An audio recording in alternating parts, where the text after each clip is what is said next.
Welcome to फारू academy. आप लोग कैसे हैं? आई होप आप लोग अच्छे होंगे। हम आपको बायोलॉजी पढ़ाएंगे, यानी कि जीव विज्ञान पढ़ाएंगे। आपको कल के लेक्चर में इतना सब कुछ पढ़ा चुके थे, ये सब कुछ हम पढ़ा चुके थे, बता चुके थे, समझा भी दिए थे आप लोग अच्छे से। अब आगे हम पढ़ते हैं, देखते हैं जैव प्रक्रम।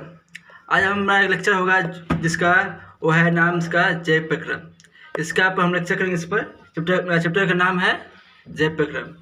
चैप्टर का नाम है, स्टार्ट करते हैं। आप समझने की कोशिश कीजिएगा और नए समझे तो फिर अपना बुक्स लेकर जाकर पढ़िएगा और कोशिश पूरा कीजिएगा समझने का। स्टार्ट करते हैं।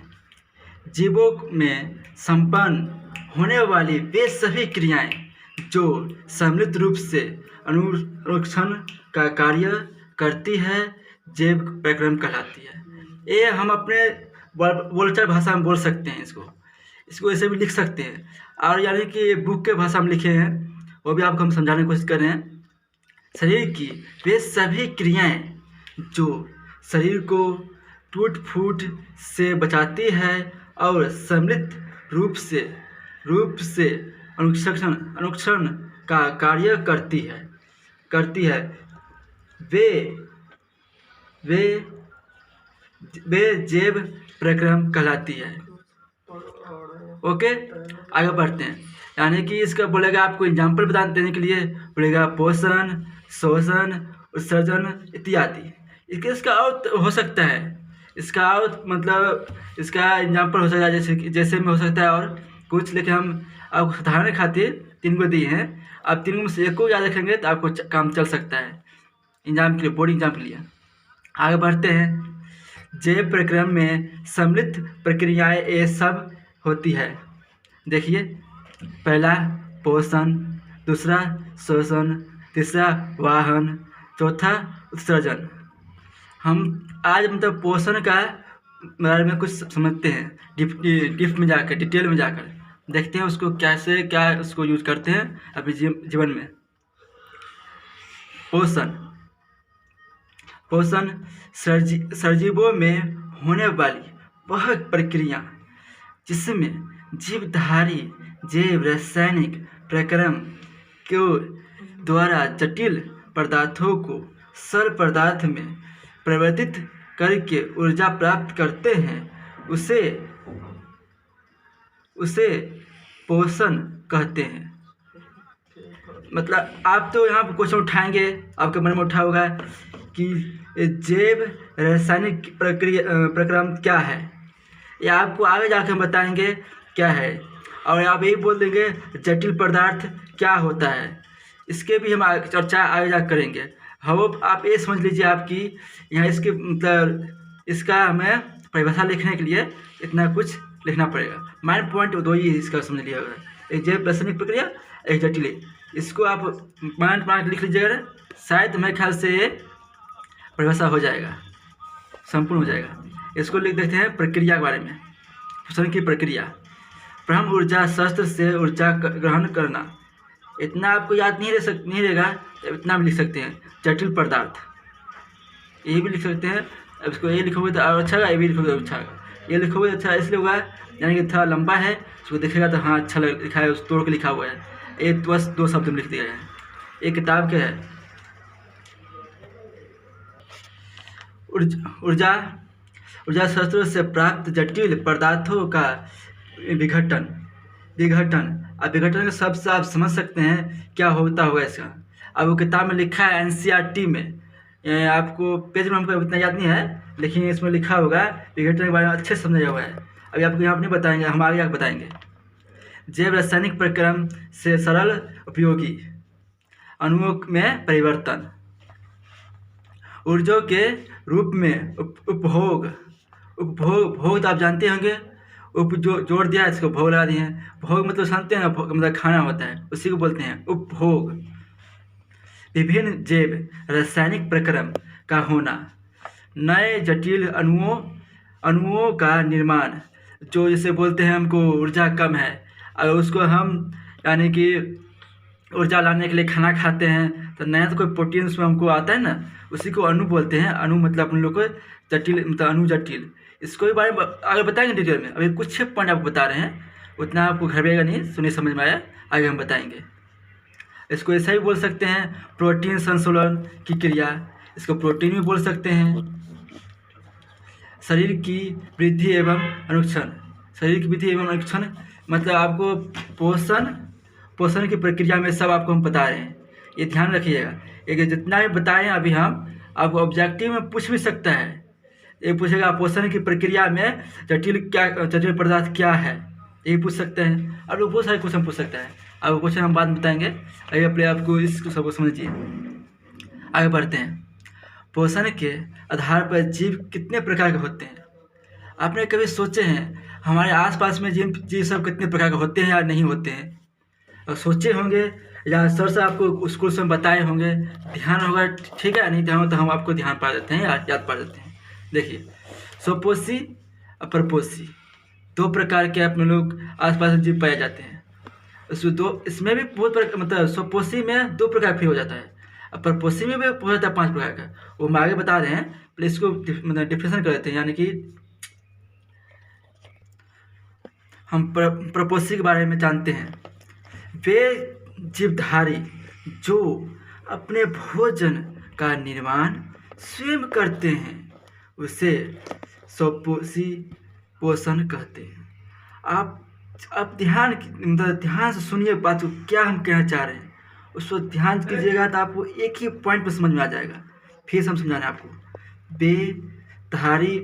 जीवधारी जो अपने भोजन का निर्माण स्वयं करते हैं, उसे स्वपोषी पोषण कहते हैं। यानी कि स्वयं मतलब समझते हैं ना, स्वयं जैसे कि आप स्वयं मतलब खुद ही करते हैं, अपने मतलब किसी की हेल्प नहीं लेते हैं, किसी से नहीं कुछ करते हैं। और उसका जो एग्जाम्पल होता है हम वो समझाना चाहेंगे, आपको दिखाना चाहेंगे। पेड़ पौधे नील हरित सवल आदि, यानी पेड़ पौधे आप जानते हैं, पत्तियाँ जाने पेड़ पौधे किसी के भी मतलब किसी दूसरे पर निर्भर नहीं रहता है।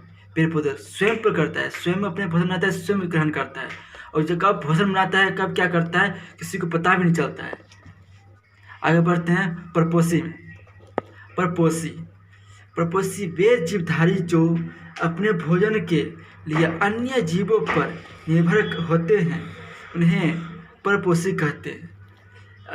यहाँ पर थोड़ा सा डिफरेंट है, देखिए यहाँ पर है क्या, अपने भोजन का निर्माण स्वयं करते हैं, स्वपोषी में है। और परपोषी में क्या है, देखिए वे अपने भोजन के लिए अन्य जीवों पर निर्भर रहता है, दूसरों पर निर्भर रहता है हमेशा। जैसे कि यहाँ पे लिखा हुआ है मानव शेर चीता। मानव, देखिए मानव मतलब किस तरह का दूसरे पर निर्भर करता है। जैसे कि हम कुछ बनाएंगे, कोई बनाएगा तब हम खाएंगे। जैसे कि सब्जी मतलब उपजेगा तब हम खाएंगे, हम सब्जी पर निर्भर हो जाएंगे। लेकिन पेड़ पौधे स्वयं पर निर्भर है, पेड़ पौधे ये स्वयं पर ही निर्भर है। वो सूर्य प्रकाश आएगा, वो अपना उससे काम करता रहता है, किसी को कुछ मतलब नहीं रहता है। लेकिन हम लोगों को सब्जी में मसाला चाहिए, चावल चाहिए, सब कुछ चाहिए, तो उससे निर्भर होकर जो कोई बनाएगा तब हम खाएंगे। वैसे ही शेर है, शेर मतलब क्या, कोई जानवर आएगा उसको हम तब खाएंगे, वो हो जाता है। जितना भी वैसे ही है, वही हम समझाने की कोशिश करें। आप लोग समझे होंगे, नहीं समझे होंगे तो फिर दोबारा वीडियो देख लीजिएगा हमारा। अब आप बताते हैं आप लोगों को पोषण के प्रकार, तो आप बता चुके हैं 2 होते हैं।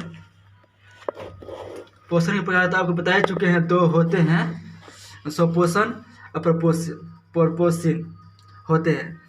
आगे अब हमें बताने की कोशिश करते हैं इसको।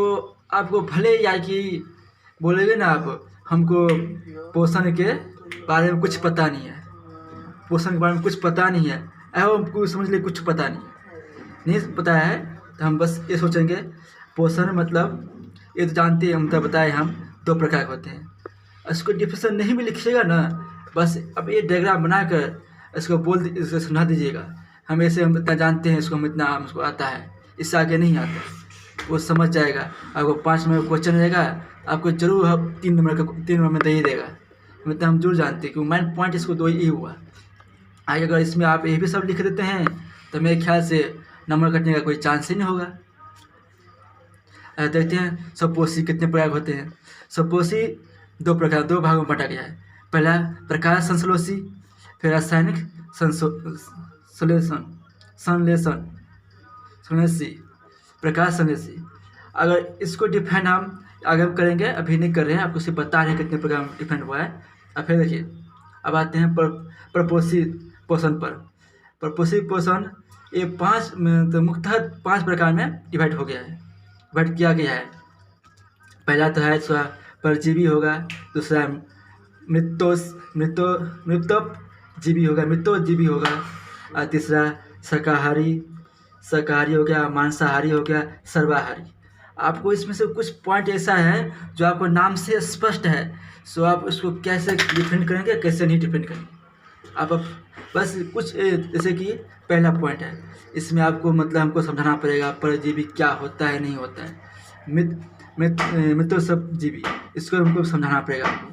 लेकिन शाकाहारी इसको हमको समझाने की जरूरत नहीं पड़ेगा, लेकिन फिर हम समझाएंगे, कुछ बच्चों को समझ नहीं आएगा उसी लेकर।